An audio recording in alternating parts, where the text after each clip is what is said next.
Hi everyone! Thinking about traveling to Nice? Then why not visit in the winter? Believe it or not, that's how Nice became a tourist hotspot over 200 years ago. Back then, wealthy northern Europeans, especially the British aristocracy, escaped their cold, damp winters by heading south. Nice's history as a winter resort town even earned it a spot on the UNESCO World Heritage List a few years ago. So Anja and I decided to spend a day retracing the steps of those first vacationers. Join us as we soak up the charm that still makes Nice one of the coolest places to hibernate.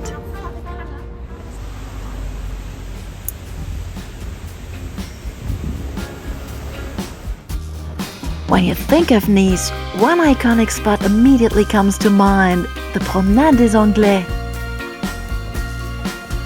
This 5-kilometer stretch of a wide walkway is pretty quiet on this random weekday morning in late fall, but as always, it'll fill up later with strollers, joggers, cyclists, and all kinds of active folks. They'll soak in the breeze, admire the palm trees, and take in the elegant Belle-Époque buildings lining one side of the road. But above all, they revel in the endless views of the Mediterranean. The shoreline's signature light blue waters of the Baie des Anges or Angel's Bay deepen into a stunning blue as they meet the horizon. Back in 1821, British visitors financed the creation of this coastal walkway, which was named in their honor the Promenade des Anglais or the English Promenade. But the fascination with Nice started even earlier. In 1765, Scottish author Tobias Smollett wrote about his travels here, sparking a love for this special region among his fellow countrymen. Anyway, to this day, the large boulevard remains a symbol of Nice's transformation into a luxurious winter retreat. What has changed, though, is that Nice has become much more accessible. Thankfully, it's not just elite visitors who can afford to enjoy this beautiful city anymore. That said, most people now tend to visit during the warmer months, which, if you ask us, is such a shame. Anyway, as early tourists flocked to Nice, an entire infrastructure sprang up to cater to their needs and desires. This lasting cultural and economic impact led to Nice being recognized as a UNESCO World Heritage Site in 2021 for its stunning beauty, rich history, elegant architecture, and breathtaking natural spaces. Within the UNESCO-listed area, 152 studs on the ground guide visitors to buildings linked to the World Heritage. At the tourist office, conveniently located on the Prom, as the locals call it, you can find information about various self-guided tours designed to help visitors explore the key sites. You can also plan your visit to the heritage site right from the comfort of your couch. Check out the link in the description below this video. So, one of the most iconic symbols of Nice's winter tourism legacy, apart from the promenade itself, is the legendary Negresco Hotel. Opened in 1913 and adorned over the years with countless works of art, it now stands among the most luxurious hotels on the French Riviera, rivaling the opulence of the fanciest hotels in Monaco, Cannes, Cap d'Antibes and Cap Ferrat. If, like us, you can't afford a night here, but still want a reason to step inside, why not treat yourself to a meal at their Michelin-starred restaurant, or enjoy coffee at their elegant bar? Hotel prices across the French Riviera often drop by 50% in winter, by the way. Just another reason to consider an off-season getaway. Luxurious spots along the promenade and elsewhere suddenly become much more affordable. Fun fact, the West End Hotel was the first to open back in 1854, with its grand Belle-Époque facade setting the style for the other buildings on the promenade. Most days in Nice's off-season are sunny, in case you were wondering, but of course there are the occasional grey and rainy days. When we filmed this video at the end of November, Anja and I happened to catch a particularly stormy day, which is more of an exception here. Not ideal for the original sounds we wanted to record, but hey, that's nature for you. Oh, and we noticed there isn't a single beach restaurant left on the pebbles. They've all been taken down, and most of them won't reappear until around Easter, though a few were back in place when we came along again mid-December. That's quite different from other spots on the French Riviera, like the Croisette in Cannes, where most of the beach restaurants stay open all year round. Anyway, after a morning spent enjoying the Promenade des Anglais, it's time to refuel. And we've picked a charming little restaurant that several friends have raved about. Just a 10-minute walk from the Promenade, north of the Old Town, is this spot we've never tried before, but we're excited to give it a go. Le Bocal specializes in French fusion cuisine, crafted with fresh, seasonal ingredients. Main courses are priced roughly between 20 and 30 euros, and it's open for lunch only, Monday through Saturday. The menu features a few beloved classics, we're told, but most dishes rotate regularly. Today's main courses include a selection of meats, along with both local and imported fish options. Anja opts for a veggie plate, which isn't listed on the menu, but is always available, as we're assured. It's a delightful assortment of goodies, from raw vegetables to grilled eggplant and creamy pumpkin puree. Excellent. I go for the salmon tartare with avocado, and I'm surprised with the most exquisitely seasoned fish, paired with candied onions, crispy bread, and a presentation so elegant it feels like a promise of something truly special. We pair our meal with a glass of white wine each, not to forget the complimentary pitcher of tap water, and can't wait to dig in. The small cozy restaurant opened 9 years ago and is a gem mostly treasured by locals. The menu is in French only, but the service team is super friendly and helpful, guiding you through the dishes.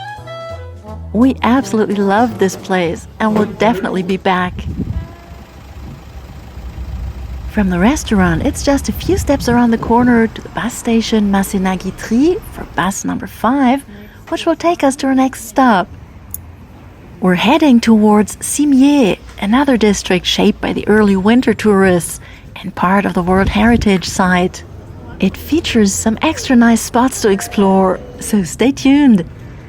We've never taken you to Cimiez before. It's a bit too far to reach on foot, but still very much part of the center of Nice. A one-way bus ride is €1.70 per person, and we use our Ligne d'Azur card, which can be reloaded at any tram ticket machine. Just swipe it once for each person you're with.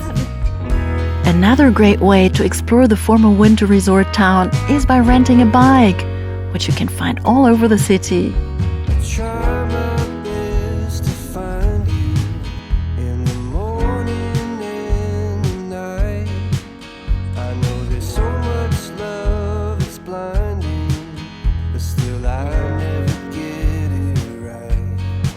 Speaking of winter and tourism, we do very much recommend visiting Nice and the French Riviera in the low season. We've mentioned the mild climate, the sun that's very loyal around here, and the lower hotel prices. But also, it's much calmer and less touristy, a completely different experience compared to the summer crowds. It almost feels like we, the locals, get the place to ourselves. While some places may close for renovation or take their regular winter break, like the beach restaurants and the boat companies that usually take tourists along the coast, there are always special events to keep the tourists happy. One example is the Carnival in Nice, which takes place for 2 weeks in February. Another tradition dating back to the early tourist days, by the way. And you'll find more winter festivals all over the Riviera. Just make sure to check if flights will be available if you're coming from afar, as some airlines stop their connections to Nice in the low season.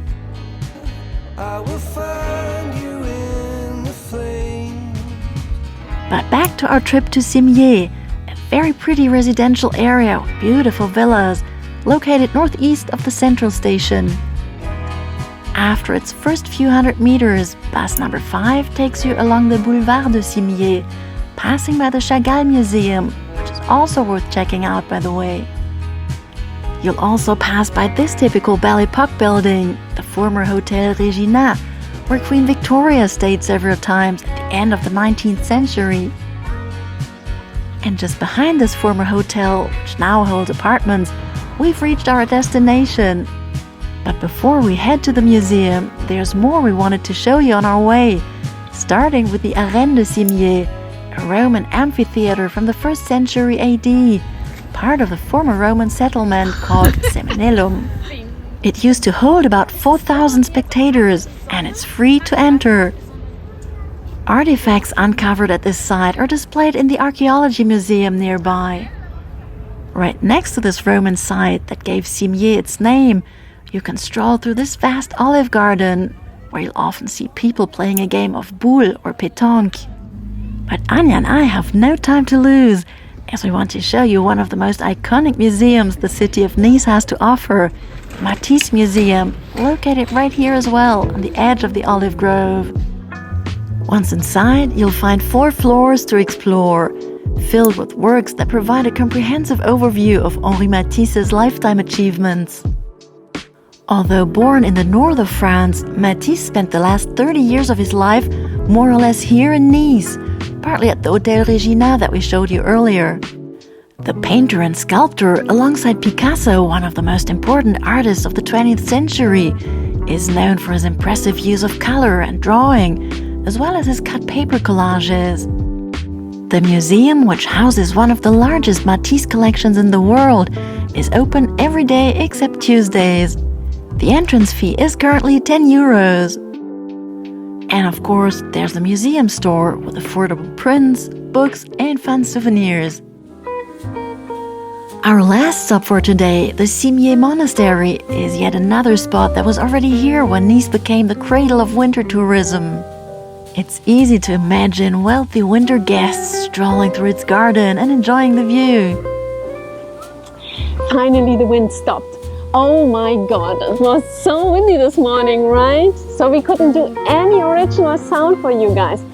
But we've managed to do everything we wanted to show you, and we even ended up in this beautiful garden. And have a look behind us at this fantastic view. I've never been here before. So thank you, Anja, for taking me. Yeah, you're very welcome, Aila.